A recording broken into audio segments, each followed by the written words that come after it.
Okay, Bismillah, Alhamdulillah, Salatu wassalamu ala Rasulillah, wa ala alihi wa ashabihi wa man walahu wa ba'd.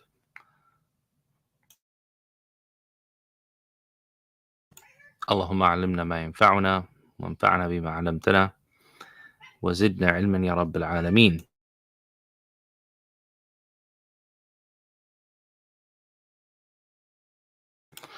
So, as we have started now, Alhamdulillah, the school year, a lot of you are wondering what's happening with the live classes that were supposed to be starting.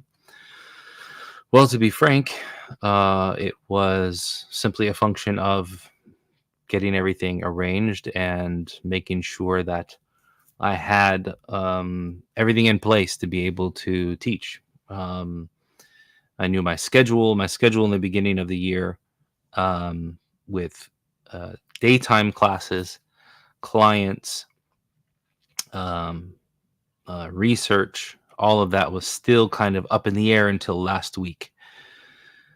Yesterday, I was planning to actually be on here and start, and had a mini crisis with one of my companies, but alhamdulillah, it was solved relatively quickly. And so, what I'm planning to do now is we're going to have several nights where we're just going to be studying books of the Hanabila, books of fiqh. We're going to do Dalil al-Talib, and we're going to read from Al-Adab al-Shar'iyya.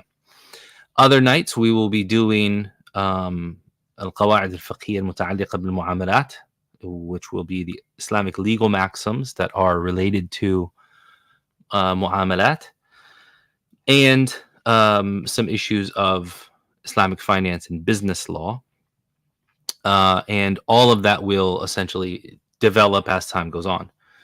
The more specialized classes, which are particular about financial planning and financial management and things like that, will be cohort based, and the cohort, inshallah ta'ala, will start very soon, probably at the beginning of September or middle of September. Regardless, before we jump into the study of the madhab, I want to take you through a 10-part series that I taught at a Salam Institute last year or the year before last. And it was directed at students who had already studied another madhab. But I think that the information in it is really beneficial for any student. And we'll go over essentially a group or a number of topics. So here are all of the topics that we're going to go over.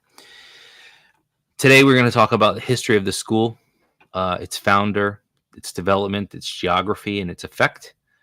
Number two, the next day, inshallah, tomorrow, we're going to talk about reading Hanbali books. So we're going to talk about construction and terminology. And what we mean by that is bina al-kutub istilahiha. So when Hanbalis talk, what do they talk? How do they talk? When Hanbalis write books, how do they write them? When you, as a student of the Hanbali Madhhab, reads them, how should you read them? Now, inevitably, in doing this class, people will ask me, well, why don't we just study all of the madhahib? Why don't we, why don't we just do the rajih? We'll cover all of that stuff. But suffice it to say that the method of the Salaf was to learn with the scholars that they had access to in the means and the methods that they had learned from those before. And from this arose the study of the madhahib. Now, inshallah ta'ala, maybe another time we can cover the period of history between the companions, radiyallahu anhum, until the a'imma, which a lot of people term as tarikh al-tashri'. But for now, we're going to start with kind of the culmination of Islamic law in the figure of Imam Ahmed ibn Hanbal, and then how his madhab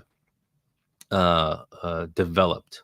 Okay, so today let's talk about the history. We're going to talk about the books and their construction.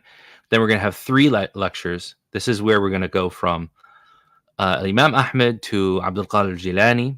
Then we're going to talk about the rise of the Maqadisa and Al-Taymiyyah, 2 very important families in the Hanbalite Levant, in the Hanabilat al-Sham.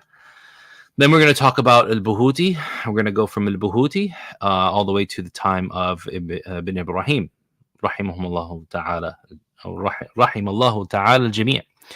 Then, after we've covered the books that they've written and their place in the madhab, we're going to talk about what is considered authoritative in the madhab and who is an authority.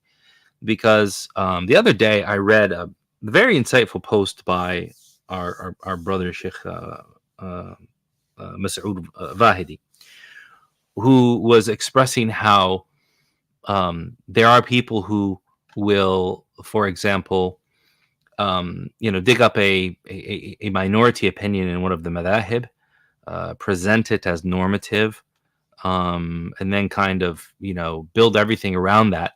When in reality, it was a nice exercise for them to go through, but it was never considered an authoritative opinion, because an opinion is not authoritative just because it exists.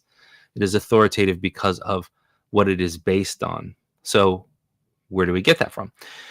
Then a very important topic, and that is what a mufti does when there is no madhab. Now, generally, this is not as big of an issue for the Hanabila as it is for others, simply because the al-madhab al-Hanbali is the last of the four codified madahib, and because Imam Ahmed had a principle of endeavoring to narrate from and practice the fiqh of those who came before him, you will find that he has maybe in some issues up to 7 opinions. And what that means is that he generally would can encompass most of what is already found in the other madhahib. But when the Hanbali madhab is silent on something, where do you go from there? Then when we talk about from fiqh to fatwa, this is a big issue, because reading a book of fiqh is not the practice of issuing a fatwa. Issuing a fatwa is not the practice of studying fiqh. So what is the legal scaffolding for a fatwa? How do they come up? We'll talk about how to issue a Hanbali fatwa. And then lastly, we'll cover 5 examples or practical cases of these issues from early, middle, and then later periods, inshallah ta'ala. Okay, so let's talk about the history of the school, its founder, its development, its geography, and its effect. And I think because I'm using Google Sheets today, that's why the font was off. So first, we need to talk about who is Imam Ahmed. Honestly, I don't think that what I've written here does really any justice to Imam Ahmed's biography. But suffice it to say, we'll go over a couple of slides, and I recommend that anybody who wants to read more about him goes back to the kutub, back to the books of the madhab, such as Manaqib al-Imam Ahmed by Ibn al-Jawzi, which is Fihi al-Kifaya. You can read his entry in Siyar al-A'lam al-Nubala, Siyar A'lam al-Nubala as well. It's old, so I'm starting to slur. It's late, so I'm starting to slur. Regardless, let's continue. Imam Ahmed rahmatullah alayhi was born in the year 164, so that's around 780 in the Christian era. His full name was Ahmed ibn Muhammad ibn Hanbal Abu Abdullah Shaybani. He was originally from Baghdad. So his grandfather Hanbal was the governor of Sarkhas during the Umayyad period, and his father Muhammad was a soldier in the Abbasid army in Khorasan. He was from the tribe of Banu Shayban, which was known to be courageous and chivalrous.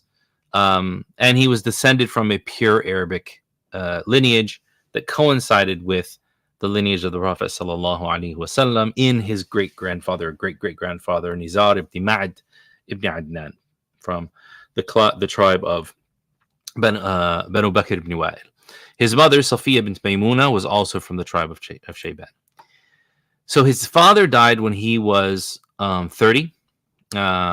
And meaning his Ahmed ibn Hanbal's father died, Muhammad Afwan, died at the age of 30, and Ahmed was raised as an orphan, and so he learned to be very self-reliant from the time that he was young.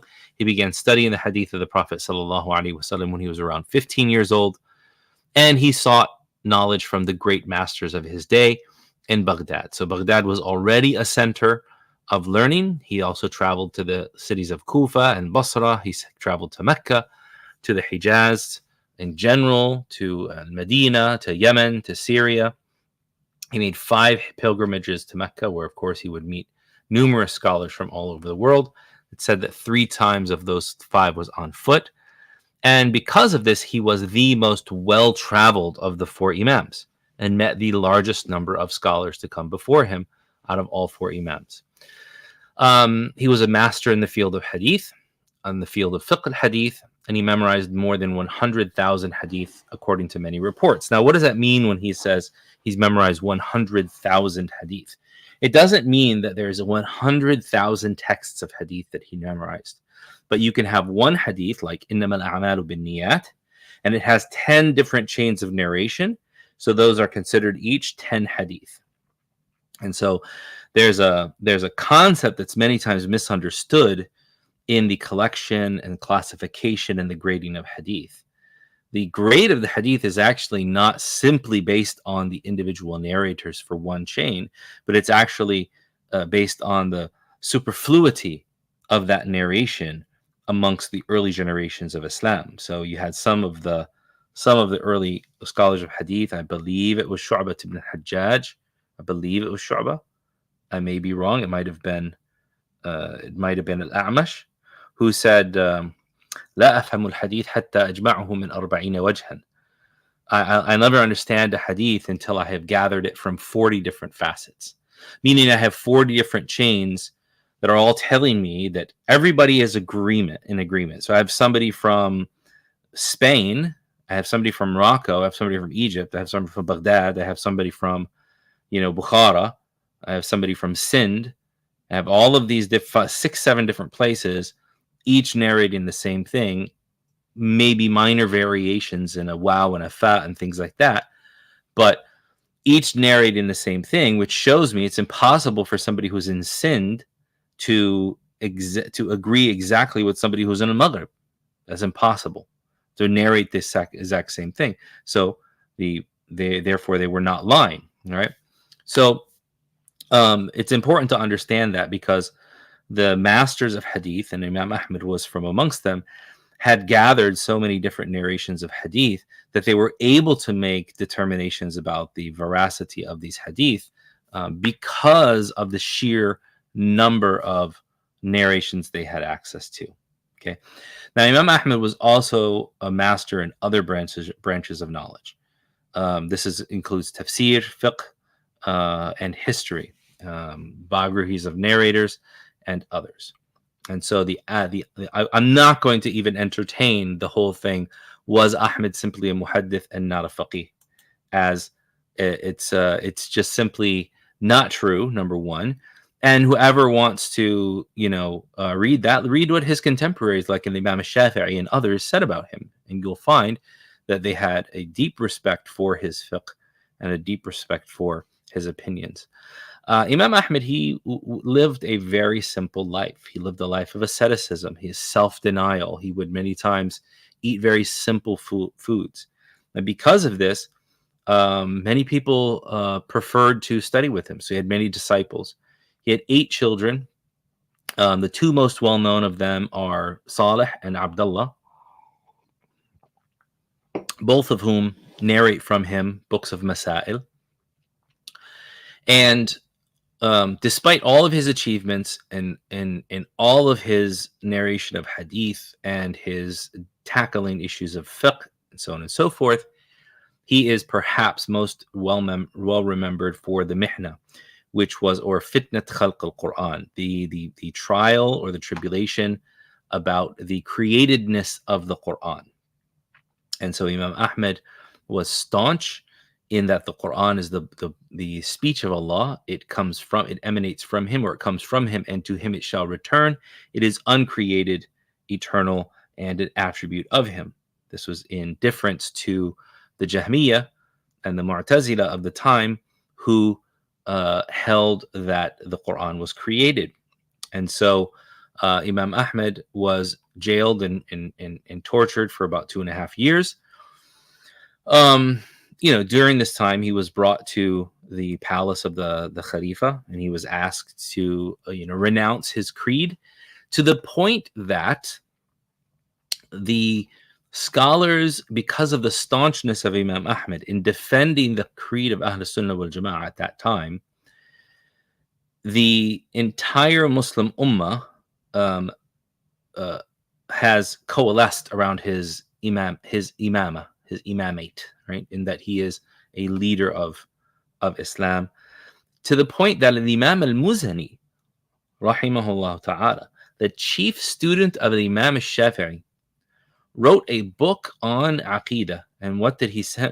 What did he call it? What did he call it? He called it Aqidat al-Imam Ahmed, or Aqidat Ahmed ibn Hanbal. You have many other ulama of that time from differing madhahib who were grateful to and in the service of and agreeing with Imam Ahmed ibn Hanbal in his defense of the beliefs of Ahl Sunnah wal Jama'ah. And so you can read about this from other sources, right? What is the genealogy of Imam Ahmed in knowledge? Now, this is a term that I didn't coin. I found it. This is like I can't remember the academic work that I read where they talked about genealogies of thought.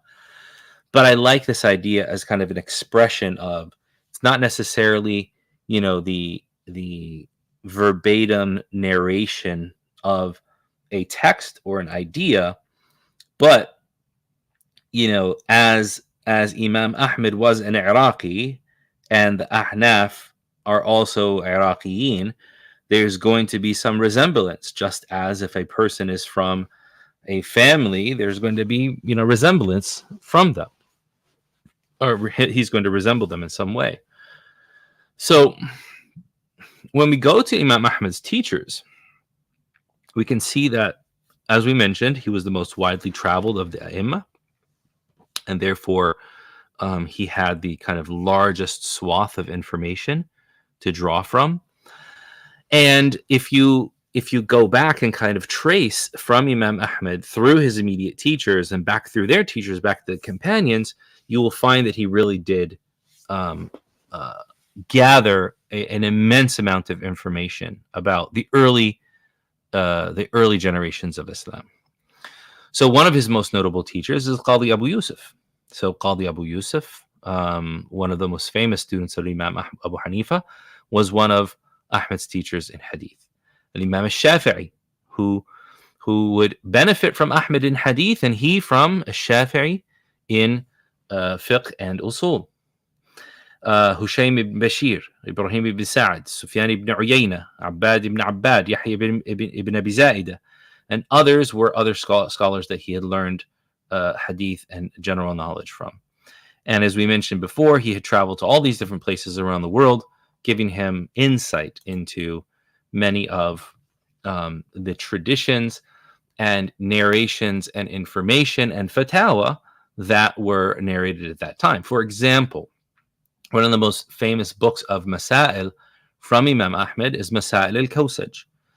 Al-Kawsaj was one of his students who sat with Imam Ahmed and Imam Ishaq ibn Rahwaya, or Ishaq ibn Rahway, and asked them questions which had previously been presented to Sufyan. And Sufyan had kind of had a responsa that was written on these questions, right? So one of the ways that early fiqh was codified or was collated and transmitted was you would just have a list of questions, and you would go to a famous scholar and you would ask him that question, and which hadith do you base that on, or what ayah or what principle do you base that on? And then later on it was codified. And this is the same for there's this misnomer that Ahmed's, and Nimrod Hurwitz actually mentions this in his book on Imam Ahmed. He's completely incorrect in his assessment of the madhab, that somehow the madhab of Imam Ahmed was this like a disjointed, like hodgepodge of ideas that really didn't kind of coalesce until Imam al-Khiraqi, and that everybody else had these, fine-tuned, well-oiled machines of madahib that were indicative of what Muslim scholars should have been doing. Therefore, this is why scholars differed as to whether, Abu Hanifa, Shafi'i, and Malik were on one level and Ahmed was on another. Like, did Ahmed really deserve to be the fourth Imam? Or, was it really just because he was just kind of, a tag along to certain Hanafi and Shafi'i scholars? And the problem is that other than an Imam Shafi'i,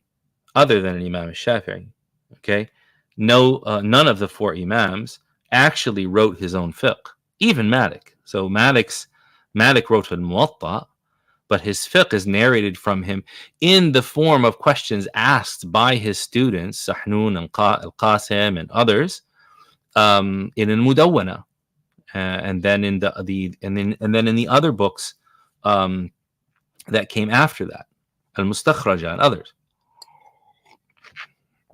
eventually kind of all gathered and put into a Nawadir wa Ziyadat by Ibn Abi Zayd al-Qayrawani.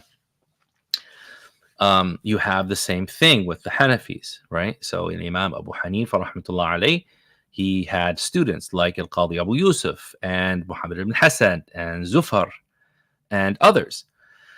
And they would take from him Zahir al-Riwayah, right? And so you had Zahir al-Riwayah, the apparent, riwayah of the madhab, that was this responsa, and then what was understood from that, right, and then codified, and then the students of Abu Hanifa differed with him in certain things, and then later on those were kind of all coalesced into books that were codified, like Al-Mabsut by Sarakhsi, for example. And so Ahmed was the same, but I think perhaps only a Shafi'i, rahmatullah alayhi, was the one who actually sat down and wrote al-Umm, chapter, heading, issue, dalil, that type of thing, right? Whereas the works of Imam Ahmed were written by his students. So, why is this? There's this issue of like the three Imams and then not Ahmed. Part of it has to do with the fitna that happened between the followers of Imam Ibn Jarir al-Tabari and the Hanabila during his time. And there's some other situations as well. We'll see that as we go along in these slides. Hanbali school has the least amount of followers amongst the different madhahib. But we'll get to that in a moment. So Imam Ahmed's teachers played a crucial role in shaping his education and intellectual development. And this idea of ta'zeem as-sunnah, of giving precedent to the sunnah without denying that there are things that should be understood and derived from the texts of Islam, gave the Hanbali school a leg up in just sheer number of evidences that it had collected in its books. In fact, as we'll see when we go over the books of the madhab, Imam Ahmed wrote his Musnad, and he told his son that anything that I've included in this, and he is kana imaman aw dalilan li qawm. Not that he necessarily agreed with them using it, but essentially the Musnad collects all of what could be an evidence from what he had narrated. So as an assignment, I think it would be really interesting for each of you to go and to create a genealogy of knowledge. Choose one of Imam Ahmed's teachers, okay? Then trace his influences, sources back through two chains of teachers to the companions of the Prophet. So if you went to, for example, Ahmed to Al-Qadi Abu Yusuf, to Abu Hanifa, to who would be next, Hammad, to Ibrahim al-Nakha'i, to Ibn Mas'ud, for example, and similar, right? So that would be an interesting thing to do, and I think that these types of exercises are very important for students to gain a deeper appreciation for the richness of the Islamic tradition in general. Okay, so what are the books that Imam Ahmed wrote? He wrote a number of books. These, other than the Musnad, which we said contains about 10,000 ahadith. I actually didn't say that, but yeah, it contains about 10,000 ahadith. We have Kitab al-Ashriba, so a book on drinks, Kitab al-Wara', a book on cautious piety, Fada'il al-Sahaba, it's printed in 2 volumes, The Virtues of the Companions, Al-Radd al-Jahmiyyah, an excerpt, a refutation of the Jahmiyyah, Kitab al-Zuhd, Al-Ilal wa Ma'rifat al-Rijal, it's printed in 2 volumes, Kitab al-Salah, which is a small treatise that he wrote to the people of a certain masjid that's narrated from his companion Al-Muhanna Shami. Basically, he prayed with people in a masjid. He noticed everybody was praying badly. And so he wrote a letter to them explaining to them how to pray, what to do, and some of the virtues of correct prayer. And that's been narrated by Abu Ya'la in Tabaqat al-Hanabila. And it is authentically narrated back to him. It was used by Ibn Qudama in his Mughni. It was cited by a number of Hanabila through a number of generations. And so although there are some contemporary scholars who cast aspersions on it, based upon one statement from Imam al-Dhahabi that he had some doubts about it, there does not seem to be much behind that idea. Kitab al-Salah is attributed correctly to Imam Ahmed. Wallahu a'lam.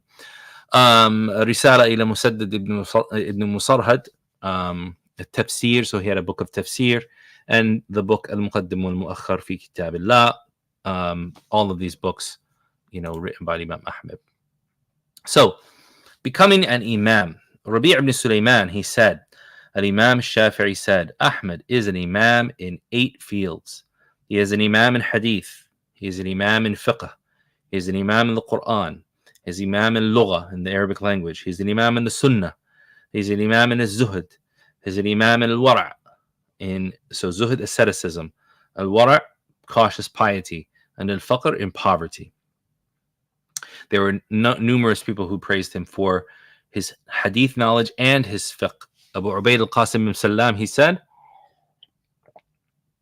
knowledge ended up with 4.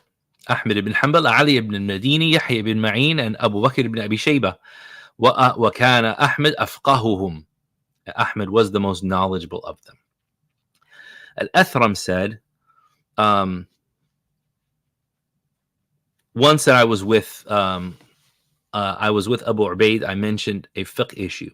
Some of those present said, and who said that? So I replied, he who in both east and west there is none greater, Ahmed ibn Hanbal. To which Abu Ubaid said, true. So Abu Ubaid al-Qasim ibn Salam was someone who held Ahmed in high regard. And Imam Ahmed rahmatullah alayh, he passed away in the year 241, which corresponds to about the year of 855. He was around the age of 74 or 75. His grave is located in the Rusafa district, which there's still a number of antiquities in that area until today. If you all have seen the printing of Ha'iyah of Ibn Abi Dawud that our brother Salim Abu Salihat did the cover for, this Manara is the Manara of the Rusafa district. This is the oldest Manara that exists from the earliest period. So we'll put it on that cover because it was most probably what the area would have looked like when Ibn Abi Dawud was teaching. And it's not far-fetched to say that it would be looking very similar during the time of Imam Ahmed. His funeral was said to have been attended by 800,000 men and 60,000 women, and 20,000 Christians and Jews converted to Islam on that day. In fact, Imam Ahmed had a number of students who were not Muslim who actually had attended some of his classes. Okay, let's talk about the geographic spread of the madhhab. So the madhhab was concentrated in Baghdad for obvious reasons. Okay, the madhhab was concentrated in Baghdad for obvious reasons. And that's because that was where Imam Ahmed was. It was the area that most of his companions were, and they spread out to Syria. They spread down to Egypt. They spread here to the Arabian Peninsula, so the center of Saudi Arabia, or the Arabian Peninsula at that time, like Qasim and Nejd, although they weren't as prominent in Nejd as they were until later. In fact, many of the ulama of al-Kharj, other places, were Hanafis. The ulama of the eastern provinces were Malikis, and the Hanabila were spread here because of the connection of the tribes that spread down from Iraq into Central Arabia, and then you had some Hanabila, of course, in the Hijaz, in Mecca especially. You also had them in Basra. Now, the question is a very interesting question, is, well, what about al-Maghrib al-Arabi? What about Transoxania, ma wara al-Nahr? So, what about the areas beyond the Oxus River,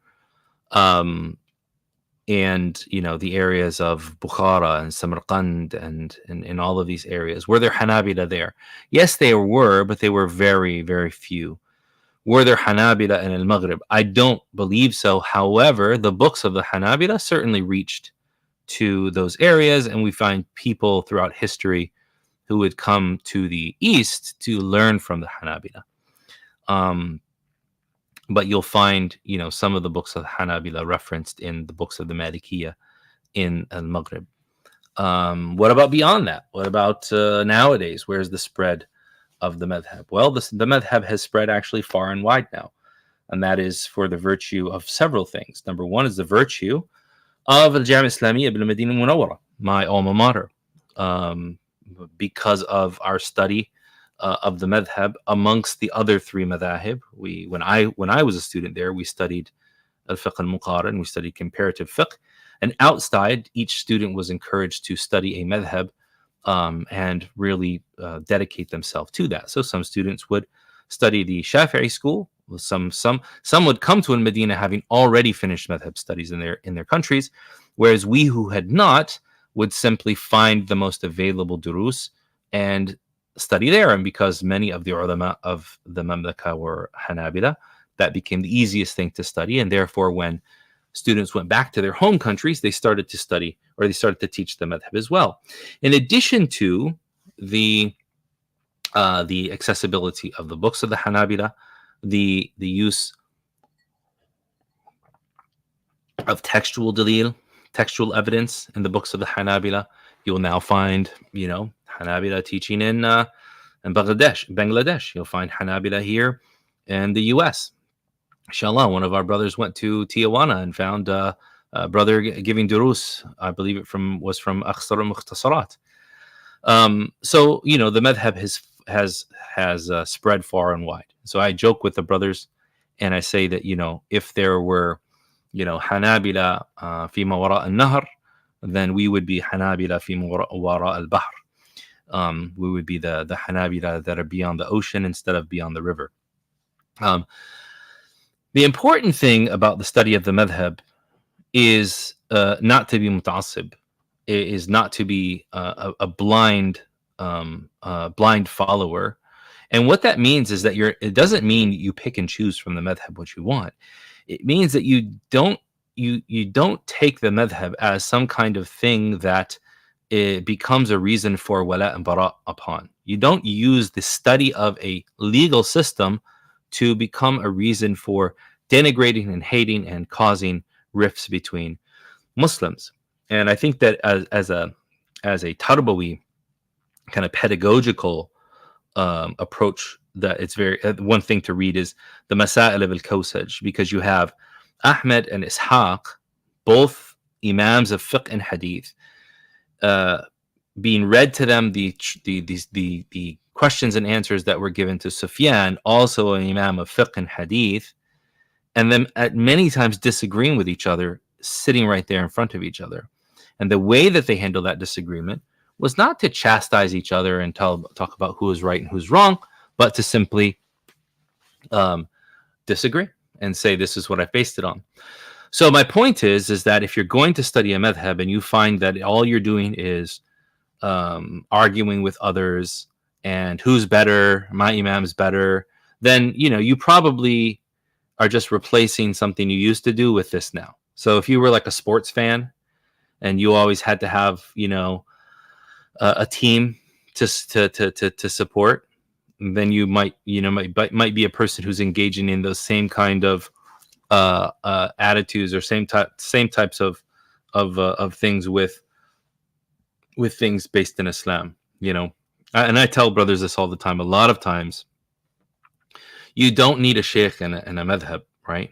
You don't need a murshid and a tariqa, right? You don't need an alim and a manhaj. A lot of times, some of you really just need a hobby and a friend. You should not be making ilm your hobby. Ilm, the reason behind ilm, Imam Ahmed rahmatullah alayhi, he was asked, هل يجوز للإنسان أن ينوي أن يكون عالما? Is it permissible for a person to intend to become a scholar? He said, نعم إذا نوى رفع الجهل عن نفسه وعن غيره. He said, yes, if a person intends to remove ignorance from themselves and from others. So how can your study of any madhab, whether it's the Hanbali Madhhab or the Shafi'i Madhhab or the Maliki Madhhab or the Hanafi Madhhab or the even in other madhhab that are generally not found in any way, shape, or form nowadays, but let's just put it out there. How can your study of these madhahib, if the idea is to remove ignorance from yourself and others, make you more ignorant, make you more belligerent, make you more spiteful, make you more rude? It's a contradiction in term, and it's an offense to the sacred knowledge of the Quran, the Sunnah, the transmitted knowledge of these madhahib, and to the ai that taught us. Okay, so here's the we talked about the kind of the spread, geographical spread of I smile because that reminds me of something a classmate told me one time. But anyway, with this spread, why didn't Ahmed's school spread farther? And one of the reasons for that is that Ahmed's position on assuming official offices was one that was very stringent. He himself would not take a stipend. He himself would not assume official positions with the governments of his time. He was very, very adamant about not doing this. And, he was very particular.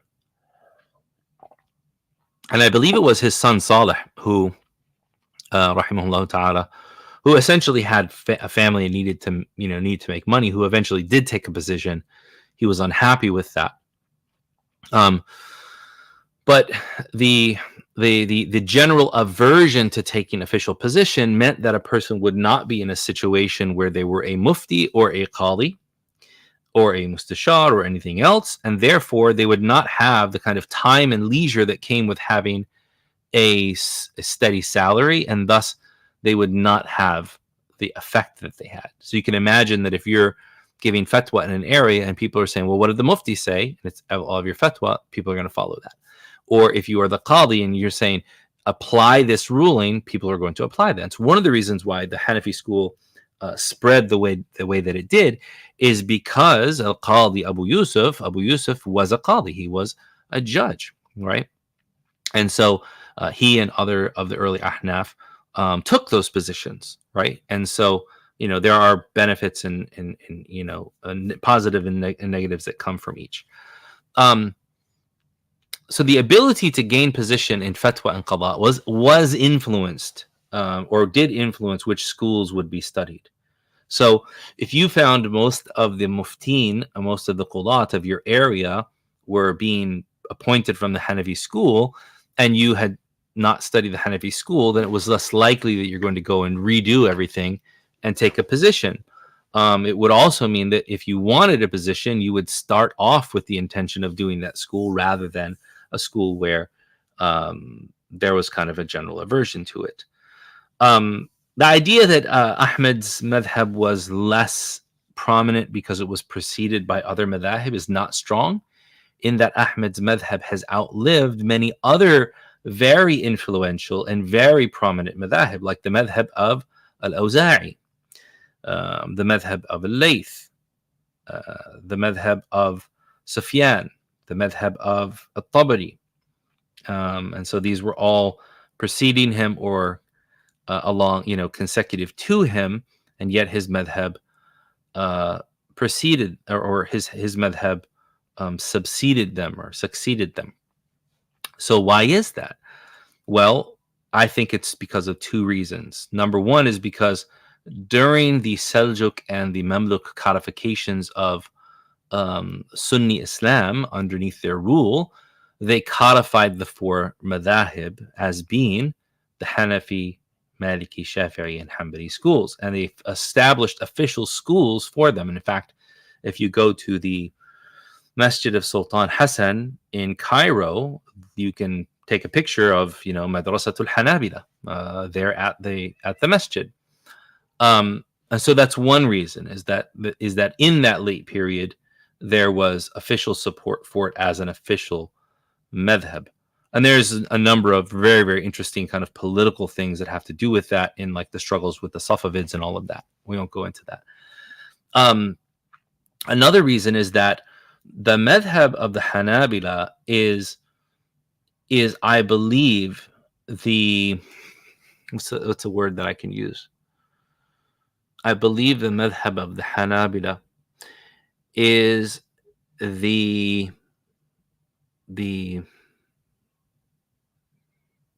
treasure chest, or the steam trunk of opinions not found in the other three madhab. What do I mean by that? The Hanbali madhab has a very large number of issues called al-mufradat, singular opinions that were between the four madhab, only held by Ahmed. And there are a number of different writings on this book, Al-Minah al-Shafiyat, that explain them, and others.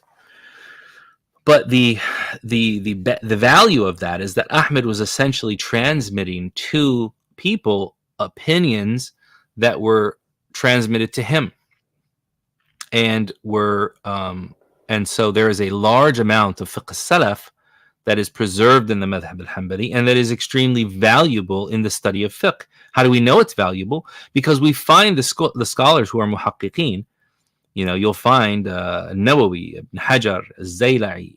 You'll find all of these later scholars, Ibn Abidin and others, right? That they'll reference. Well, there's this opinion in the Hanbali school. Sometimes they'll take that, sometimes they won't. But the point is that there's a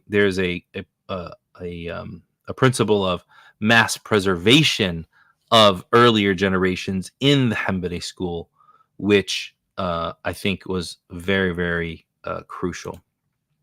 Okay, so let's talk about kind of the general,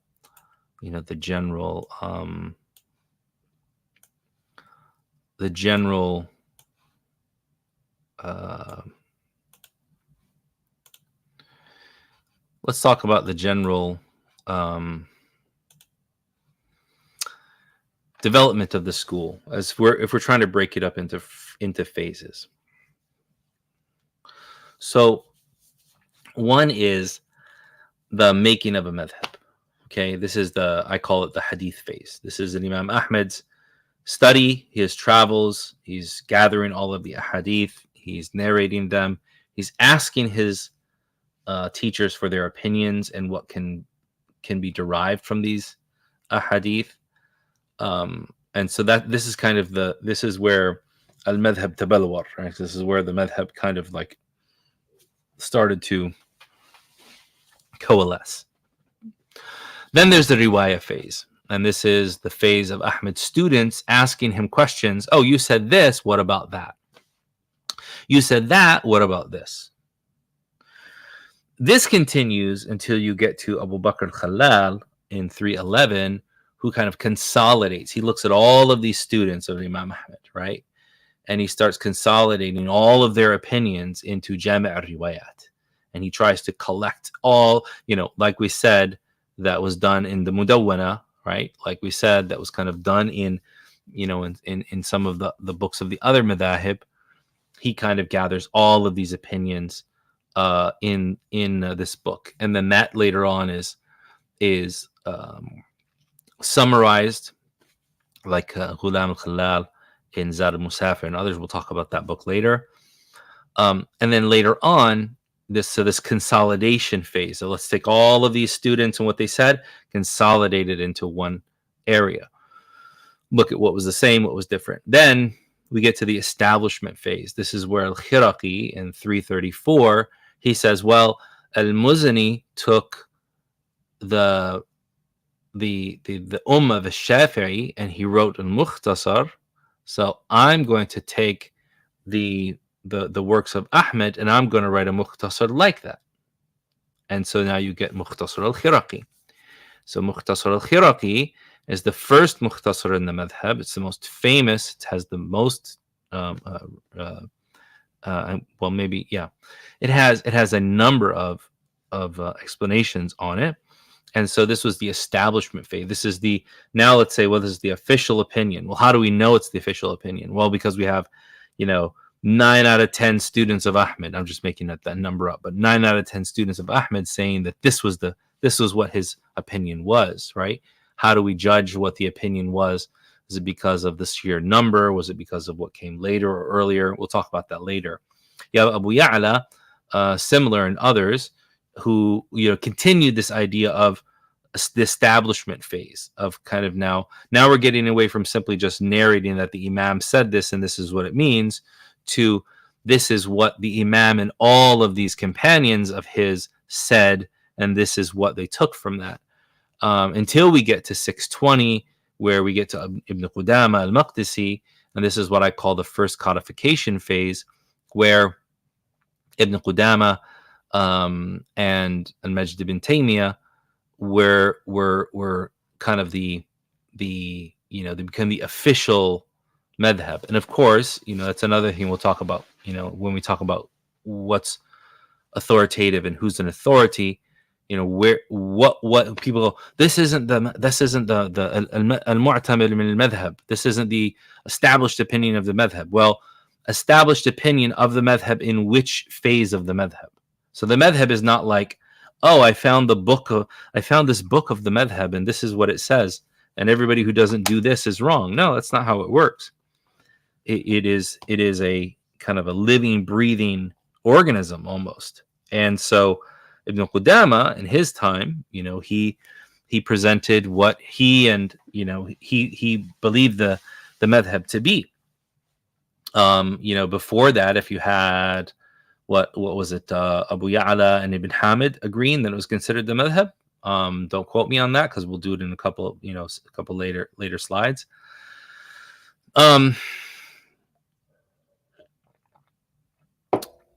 And then we get to this reinvigoration phase, and this is where we get Ahmed ibn Abd al-Halim ibn Taymiyyah, so the grandson of Majd ad-Din ibn Taymiyyah, considered one of the greatest scholars of the Hanbali Madhhab. And anybody who tells you that Ibn Taymiyyah was not considered a Hanbali or was not considered in the Madhhab has very little reading in the Madhhab. And even those who disagreed with him in certain ideological issues still considered him to be a scholar in the legal sphere. And they consider him a scholar in the ideological sphere, but maybe they didn't agree with him. But the point is this reinvigoration phase is because of the kind of the strength of Ibn Taymiyyah and his arguments, and the number of students that he had. You had a number of people that kind of came out of that school. And so, you had Ibn Abd al-Hadi, and you had Ibn Rajab, and you had others, right? And then later, until we get around the year 1051, this is where Mansur al-Bahuti it kind of codifies the madhab again, and This is what becomes, the time of the Mutaakhirin, or the later Hanabila. And then I call this the solidification phase. And this is where you get to like 1206, where you have Muhammad ibn Abdul Wahhab in Arabia. You have Al-Ruhaybani in Egypt, Shatti and others in Shatti in Iraq or in Lebanon. And this is where they're kind of solidifying what the madhab is. And so most of the kind of the tent poles of the madhab have already been stuck into the ground, and the tent is erected and people are staying in it. Now they're kind of figuring out, well, how do we tie this here and where do we put up a light at, right? Ruhaybani I find particularly fascinating, because in his book Matalib ul-Nuha, he's kind of at the cusp of modernity with dealing with issues that were coming to because of modernization and trade and things like that. So really, really interesting stuff. We'll talk more about that later. Yeah. Okay, and that's it exactly for the slides today. I'll be happy to take some questions here. So we're streaming on StreamYard, so we get questions coming in from Facebook and from YouTube. So walaikum salam to everyone said salam, because salam is an amana, and I'm happy that you're able to join. Once someone asks, let's see, there is a narrative I often find amongst Orientalist and Western authors that historically Hanbalis have been more prone to intolerance than other madhahib. Do you think that this is accurate or exaggerated? I think this is exaggerated. I do not think it's accurate.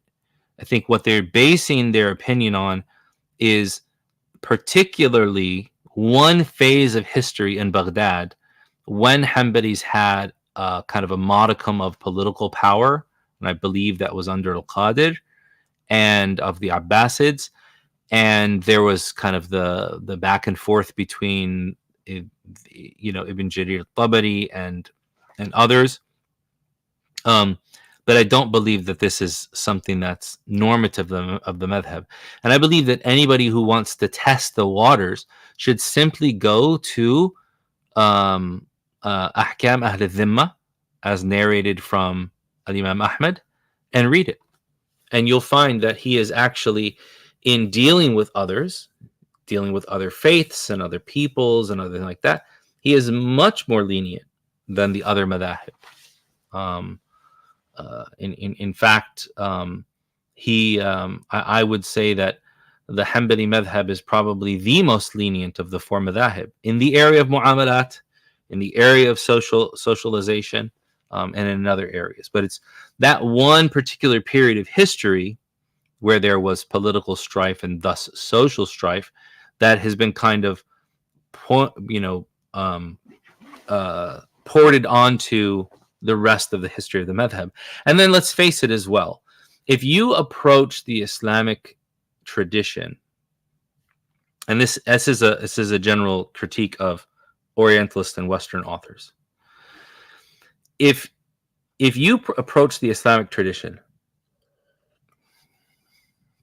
as being as being held in disregard and being skeptical of it, with the preconceived and very fideistic notion that because we have variant opinions on ideological and legal and social issues, the fact that there was a minority that held those opinions, that means that they were actually the truth, and the majority were simply trying to force an opinion that served their own political interests. So there's many times this attitude of like, well, the Mu'tazila were just so embattled because they were actually they actually had real Islam, and everybody who fought against them was status quo, and they were they were simply trying to relate and keep things, safe and secure. The Rafila, they're the ones who had real Islam, and everyone else who was not with who was saying Abu Bakr and Umar, and they're, no one controls creation except Allah, and there's no hidden imam and all that. No, they're the ones that are actually not telling you the truth, because these people who are embattled and holding deviant beliefs are willing to be embattled for that, which means that there's some truth to them. So there's this weird approach towards the and this is not all Orientalists or all Western authors. I don't think that generalizations are helpful, and I think that actually there's a generation of authors who are lean less on those fideistic ideas and are much more data based, and much more kind of just plain historians of relating what was. But let's not put it past, let's not be inaccurate or let's not fool ourselves that there are some people who have kind of an axe to grind, right? So I don't believe that the Hanbali school is intolerant. Since the madhhab is a living entity, what would it take for there to be a newly established Mu'tamid position for our era? That's a good question. I've never even thought of that, so I don't think I would even be able to answer that. But it certainly is. It certainly is interesting to say the least. All right, everybody. I am going to peace out for the night because, as you can tell, I'm kind of shutting down. But inshallah ta'ala, 9:30, 9:45-ish. I'll try and be on by 9:30, 9:35. The issue is with Salat al-Isha, right? So hopefully by 9:30, 9:45 tomorrow, we'll be back here for session 2, inshallah ta'ala. Barakallahu feekum. Assalamu alaikum wa rahmatullahi.